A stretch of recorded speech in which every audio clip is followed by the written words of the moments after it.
Bonjour à toutes et à tous et bienvenue pour cette vidéo de logique consacrée à la méthode des lignes. Alors la méthode des lignes, c'est quoi? C'est lorsque vous avez un lien logique entre deux éléments d'une même ligne et ce pour toutes les lignes. Concrètement, vous avez trois types de méthode des lignes. La première, c'est lorsque vous avez un lien logique entre le premier élément et le deuxième élément de chaque ligne.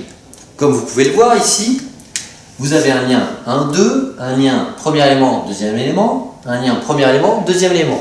Le lien entre ces deux éléments est extrêmement souvent un écart. Un écart peut être constant, plus 1, plus 1, plus 1, progressif, plus 2, plus 3, plus 4, plus 5, dégressif, plus 4, plus 3, plus 2, plus 1. Prenons un exemple concret. On peut très bien avoir plus 2, plus 2, plus 2. Vous voyez, 7 plus 2, 9. 3 plus 2, 5.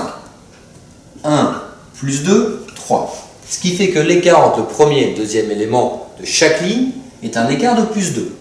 On peut très bien aussi avoir un écart entre le deuxième élément et le troisième élément. Encore une fois, l'ensemble des écarts possibles ont été expliqués dans une autre vidéo où vous pouvez trouver le lien dans la description de cette vidéo.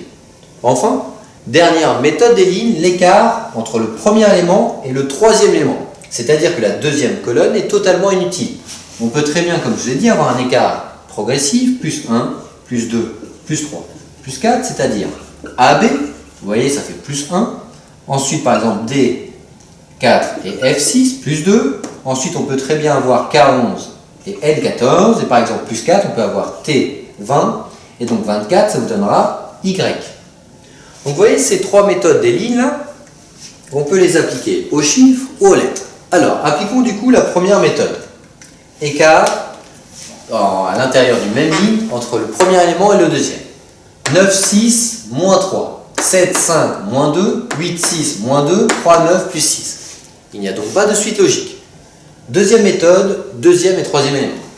6, 7, plus 1, 5, 5, 0. 6, 6, 0. 9, 1, moins 8. On se rend bien compte qu'il n'y a pas de suite logique. Testons donc la troisième méthode des lignes pour ce cas-là. 9, 7, moins 2.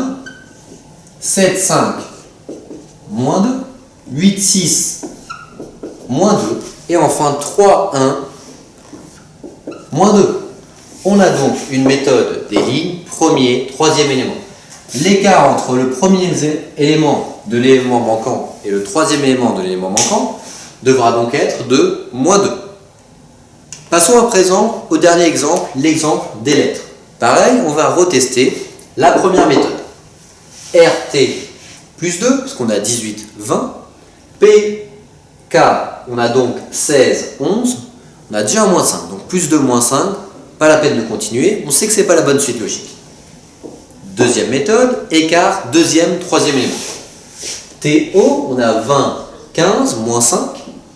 KG, on a 11, 7, moins 4, donc pourquoi pas? On pourrait très bien avoir un moins 5, moins 4, moins 3, moins 2.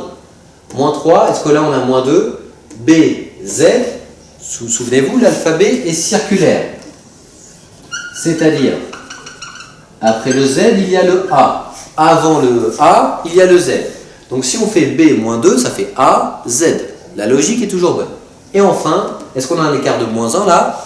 O15, N14, oui. Donc on a bien un écart négatif dégressif. C'est-à-dire que là on a moins 5, moins 4, moins 2, moins 1. Ainsi, l'écart entre le deuxième et le troisième élément devra être de moins 3. Donc j'espère que cette vidéo vous aura été utile. Souvenez-vous bien de ces trois méthodes des lignes. N'hésitez pas à regarder nos autres vidéos pour vous entraîner. A très bientôt, bon courage.